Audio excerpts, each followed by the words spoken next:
It falls right into her lap. Look at it, right into her lap. After she pulls a Leah Boston, and then she tries to go up for it. Man, if you're a pro, you got to make that in. If you're a pro, you got to make. Wow, that's crazy. Ryan Ruocco said, "I'm getting stressed out watching her attempt this. This has moved from funny to deeply disturbing." That is the moment that changes the whole conversation. Not because one missed layup defines a player, but because when the game lands in your hands that cleanly, everybody watching is going to remember what happened next. You see what I'm saying? There's nobody else on the screen but Angel Reese. I had to pause it here. We're gonna play it. We're gonna play it in full. There was nobody else on the screen, yet Angel Reese somehow. With Reese leaking out, finds her, and Reese can't finish. 3 to shoot. Reese will fire a 3. Odd, can't hit. Reese left alone. And this is where the night started getting uncomfortable. Look at the space. There are possessions where Angel Reese is not fighting through 2 bodies, not creating some impossible shot late in the clock, not getting forced into a bailout attempt. She is simply getting chances that a front-court player at this level is expected to finish more often. Now that does not mean every miss is the same. One is a rushed 3, one is a point-blank opportunity, one gets challenged. One is a read she probably wants back the second the ball leaves her hand. But stack enough of those possessions together and a pattern starts to form, and that pattern is what makes this game more interesting than a random bad shooting night. Because the real argument is not, did Angel Reese miss shots? Everybody misses shots. The real argument is whether the offensive limitations people have talked about for years are actually shrinking. And later, we need to talk about why the television conversation around her made that question even louder instead of quieter. Reese gets the nice. Guarded by Timpson. Looking to take it to her. Reese, the footwork, couldn't finish it.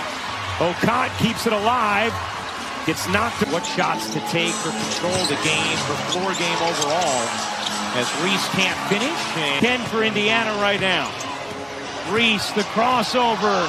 It's tonight from Howard. Reese barrels in. Can't finish. Tipped out.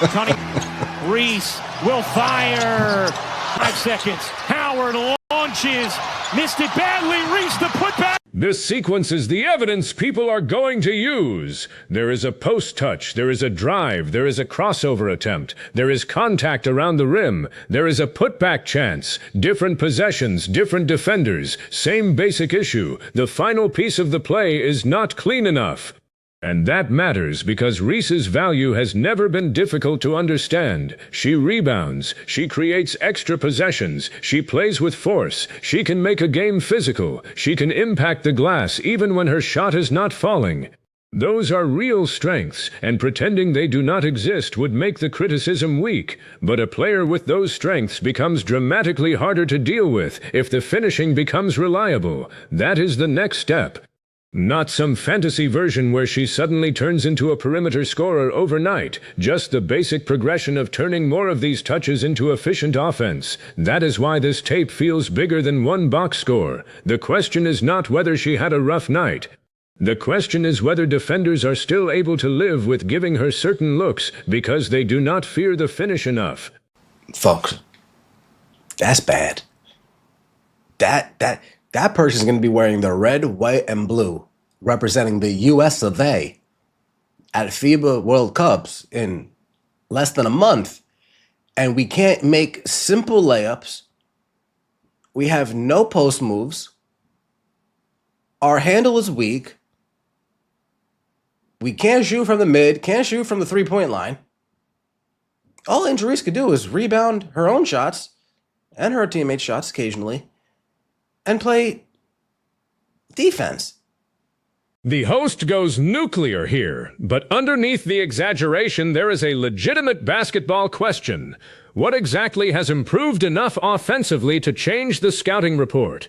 He mentions the upcoming United States responsibilities and uses that as a pressure point. Forget the theatrics for a second and isolate the basketball. When you are talking about international competition, possessions get tighter, spacing changes, and easy chances become valuable. A player who wins rebounds and defends has a role. A player who can also punish single coverage around the basket has a much bigger one, and this is where the criticism has to be specific. She cannot play is lazy. She clearly can. The real critique is that her offensive package can still look narrow. If the handle is not consistently creating separation, if the jumper is not pulling defenders away from the paint, and if the finishing percentage around the rim is not punishing teams for leaving her room, then opponents can load their attention elsewhere. That is not a character judgment. That is roster math. Every team is asking the same question on every possession. Where can we help from? What shot can we live with? And who forces us to change our coverage? The uncomfortable part of this game is that Indiana did not always look terrified of the answers Reese was giving them. We're going to get to that. This is Angel Reese at halftime going into the half. Well, Angel, your team on a 17-4 run right now. You started that with a 7-0 run. How did you kind of get things going for your team? Yeah, I mean, I was playing like shit in the beginning.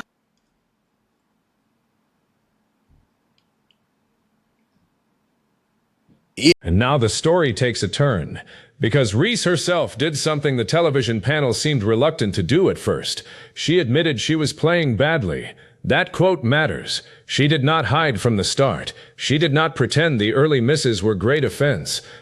She basically said she had to reset mentally. That is normal for a player. Sometimes the best adjustment is not mechanical, it is psychological. Stop pressing. Stop trying to solve the entire game with one touch. Get a rebound. Run the floor. Make the simple play. Let the game come back to you.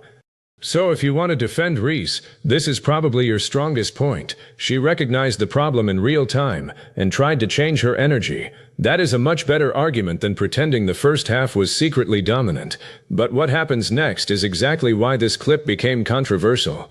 Instead of simply saying, she struggled early, then helped stabilize Atlanta with activity, the studio conversation started turning a rough offensive half into a much more flattering story. And that is where viewers started feeling like they were watching two different games. But it's actually Indiana that has 7 points off of the turnovers that Atlanta has created until we saw Angel Reese, shout out to our teammate, Angel Reese in particular, her energy shifted. I thought when she got some of her energy shifted. Somebody who was what, 2 for 10 at halftime, 2 for 9 at halftime. Monica McNutt. But it's actually Indiana that has 7 points off of the turnovers that Atlanta has created until we saw Angel Reese, shout out to our teammate, Angel Reese in particular, her energy shifted. I thought when she got some of those easy baskets to go in the paint that quite frankly she had struggled with to open the ball game, that's when you saw this defense begin to pick up its energy, this dream squad to begin to play with a little bit more. Listen carefully to the wording. The panel is not claiming she shot well. They actually acknowledge the struggles in the paint. Their argument is that her energy shifted the game, that the defense picked up, and that Atlanta started playing with more confidence. That is a defensible basketball take. Momentum does not only come from makes. A rebound can do it. A deflection can do it. A hard sprint can do it. A player can be inefficient and still help flip the emotional temperature of a game. But there is a line between identifying impact and overcorrecting for bad offense. That line is what the audience is reacting to here. If a player is sitting on a poor shooting line, you can praise the rebounding, the effort, the defensive activity, the transition energy, and still say the finishing has to be better. Those thoughts are not in conflict. The problem is when analysis starts sounding like reputation management. Viewers can see the misses, they can see the empty possessions, they can hear Reese herself acknowledge the rough start. So the more polished the praise becomes, the more suspicious people get that the broadcast is trying to tell them what to think, instead of describing what they just watched, and that perception is dangerous for any network covering a star. Once fans believe the praise is preloaded, even fair compliments start getting rejected. 15 points, 5 for 16, and missed the game-winning shot. Ladies, clean your mouths off. Shanae! Clean your mouth off, please. And that energy is contagious because if you look at Angel Reese, she already has 7 and 9. She's already getting close to. Then you get the stat line that makes the whole debate messier. 15 points, 5 made field goals on 16 attempts, and a missed chance at the end. That is not a disaster by itself. Players have inefficient nights and still find ways to matter. But when the final stat line confirms what your eyes were telling you, the broadcast has to be precise. 7 points and 9 rebounds at one stage can absolutely signal that a double-double is coming. It does not automatically mean the offensive performance was good. This is where sports television loses people when it tries to flatten everything into a star narrative. A player can be a major name and still deserve technical criticism. In fact, the bigger the star, the more useful that criticism becomes, because the conversation is supposed to explain what separates the player she is from the player she could become. Reese does not need analysts pretending every sequence is a triumph. She needs the same thing every ambitious player needs, an honest accounting of what is working, what is not, and what opponents are exploiting. Great plays. You see Caitlin orchestrating. It's like both sides are leaning into their strengths on this one. Let's go back to Angel really quickly, though, because Clean your mouths off, ladies. God damn. Disgusting. she was part of the catalyst that you saw to be able to change things around. And she said to Holly, I just feel like I needed to take a deep breath and maybe stop overthinking some of these. Oh, I've been there. Ones. 7. This section is actually the most interesting part of the ESPN defense because it gets closest to the truth. The panel says she may have been overthinking, and Reese's own halftime comment points in the same direction. That makes sense. When a player misses a couple early, the rim can start looking smaller. A simple catch becomes a decision tree. Do I go straight up, pump fake, power dribble, spin, kick it out? By the time you choose, the defense has recovered, and the easy shot is gone. But mental pressure cannot become a permanent explanation. At some point, fundamentals have to reduce the thinking. Great finishers do not need to invent a new solution every time they catch the ball 2 feet from the rim. Their footwork gives them a default. Their balance gives them options. Their touch gives them margin for error. That is the developmental question sitting underneath all the noise. Can Reese build 1 or 2 automatic scoring answers that defenses cannot take away? Maybe it is a stronger drop step. Maybe it is a cleaner jump hook. Maybe it is a short face-up jumper from the elbow. Maybe it is simply improving her gather so she gets the ball to the glass before help arrives. She does not need 10 moves. She needs 2 moves opponents believe in. And if that happens, everything else in her game becomes more valuable. The offensive rebounds become second chance points instead of another scramble. The transition opportunities become efficient pressure. The free throw chances can rise because defenders have to react later. The spacing around her teammates improves because the defense cannot cheat as aggressively. That is the part missing from the shouting match. Development is not about winning a debate on television. It is about forcing the next scouting report to change. Angel Reese, you ain't even Brad Miller. You ain't even Brad Miller. I've been there. Like, sometimes the basket is too open. Right. She's used to getting double teamed. You can't make this up. Folks, they're making excuses for this shit. And then comes the strangest excuse of the segment. Maybe the basket was too open. There is a tiny grain of basketball reality inside that joke. Players do sometimes rush wide-open chances because the timing feels different. A shooter who expects a closeout can hesitate when nobody comes. A post player who expects contact can miss time of finish when the lane suddenly clears. But that is an explanation for a possession, not a shield for a pattern. If the criticism is that Reese needs to become a more dependable finisher, then unusually clean looks should be the cure, not the problem. This is where the media angle finally becomes the real story. The panel may have been trying to contextualize a player's struggles, which is part of their job. The audience heard excuses. Those are 2 very different interpretations of the same broadcast. And this tension keeps showing up in modern sports coverage. Networks know stars drive attention. Stars create ratings, clips, arguments, and social engagement, so the coverage naturally gravitates toward them. But when every rough night gets softened into a growth story, fans start assuming the analysis is protecting the brand. That is why the smartest way to cover Reese would actually be tougher and more balanced. Praise the rebounding without pretending it erases poor finishing. Praise the defensive possessions without turning every burst of energy into a takeover. Acknowledge the bad shooting without acting like it proves she has no future. If you do that, the audience has less reason to think the broadcast is selling them something. This is really bad. There's been absolutely zero progression in Angel Reese's game.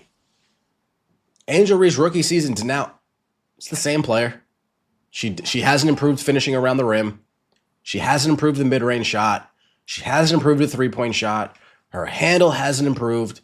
She's just the same rebounding, defending, clumsy offensive player that we've seen for the last going on 3 years now. Now we get to the claim the host clearly wants you to walk away with. He says there has been absolutely zero progression in her game. That is the strongest accusation in the video, and it is also the one that deserves the most scrutiny. Zero progression is a huge claim. Development is rarely that clean. A player can improve in conditioning, positioning, defensive recognition, passing reads, screening angles, or decision-making without suddenly becoming a polished scorer. Some improvements show up in statistics, others show up in film. Some are visible only over a larger sample than one game, so I would not use one ugly finishing night to declare that nothing has changed, but I also would not dismiss the frustration behind the claim. Because the same weaknesses keep becoming the center of the conversation. Touch around the rim, shot creation outside the restricted area, handle under pressure, and the lack of a jumper defenders consistently respect. That is the real standard. Not whether she is better in some broad, abstract sense. The standard is whether the weaknesses that shape how teams defend her are improving fast enough to change games. And that brings us to the payoff. The biggest issue is not that ESPN praised Angel Reese. Networks praise stars all the time. The issue is that if the praise skips over the exact weakness everyone just watched, it accidentally makes the criticism louder. It creates a credibility gap. The audience sees a miss. The analyst talks about energy. The audience sees another miss. The panel talks about confidence. The player herself says she was struggling. The discussion keeps emphasizing the positive. Eventually, the basketball debate becomes a media trust debate. That is why the halftime segment matters more than the jokes around it. It reveals how quickly coverage can become part of the story when viewers think the framing does not match the evidence. And this is why players in this league don't get better. Because you have Slurp Center, Slurps PN, Monica McNutt, Shanae Uggle McKay, slurping Angel Reese. Nasty. And Angel Reese buys into it, and that's why she doesn't improve her game. The host ends by blaming the coverage for Reese not improving, and I think that goes too far. ESPN does not run her workouts. Analysts do not choose her off-season program. Television praise cannot physically stop a player from building touch, footwork, or a jumper. But there is a broader point worth keeping. Stars live inside feedback environments. Coaches, teammates, trainers, agents, fans, media, social platforms. Everybody is sending signals. The healthiest environment is not one where every mistake becomes humiliation, and it is not one where every weakness gets explained away. It is one where the player knows exactly what she does well and exactly what has to get better. For Reese, the path is not mysterious. Keep the rebounding identity because that is a real weapon. Keep the physicality. Keep creating extra possessions. Keep defending with effort. But add a finishing package that does not require everything to be perfect. Add one reliable move over either shoulder. Add touch off the glass. Add a short jumper that forces the defender to take one more step toward you.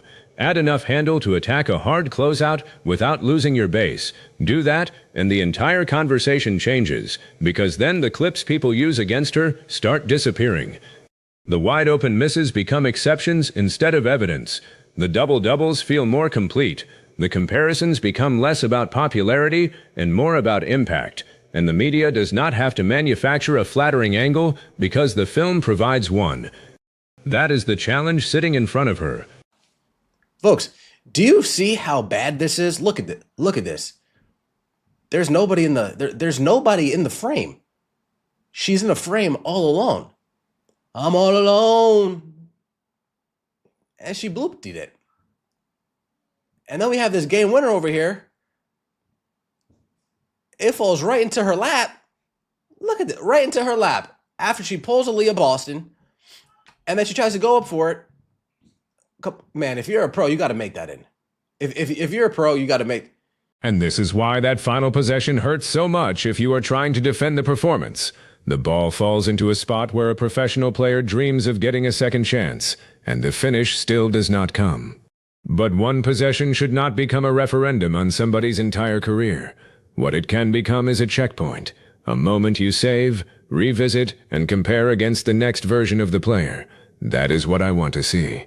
6 months from now, does that same catch turn into a composed finish? Does she go straight through the defender instead of getting stuck underneath the rim? Does she recognize the angle faster? Does she use the glass? Does she have a counter if the first move gets cut off? Those are measurable basketball questions. They are far more interesting than another screaming match about whether she is overrated or unfairly criticized. And they are also where the pressure gets real, because once a weakness is this public, everybody knows what to test. Opponents know where to help from. Coaches know what film to show. Fans know what to watch. Analysts know what question to ask after the game. Reese now has the opportunity to make all of that old footage obsolete. And that energy is contagious because if you look at Angel Reese, she already has 7 and 9. She's already getting close to a double-double. But then also, if you think about, on the other side here, you're seeing the Indiana Fever. They're just being a little bit methodical as well because I like these good to great plays. You see Caitlin orchestrating. It's like both sides are leaning into their strengths on this one. Let's go back to Angel really quickly, though, because So here is the choice. Was ESPN simply doing what good analysts should do by identifying the energy, rebounding, and momentum Reese brought despite a rough start? Or did the panel go too far trying to rescue the narrative and make an inefficient performance sound better than it was? I think the fairest answer sits in the middle, but I want your answer on the record. If you believe the bigger issue is Angel Reese's finishing, say the player has to own it. If you believe the bigger issue is the way the broadcast framed the game, say the media has to own it. And if you think both sides are feeding the same controversy, say both. Because the next step is simple. The film is going to keep coming. If Reese cleans up these finishes, the criticism loses its strongest evidence. If the same misses keep showing up, no halftime panel in the world will be able to talk around them forever. Drop your choice in the comments, like the video if you want more breakdowns based on what actually happened on the court, and subscribe if you want to see whether this becomes a turning point or just another chapter in the same argument.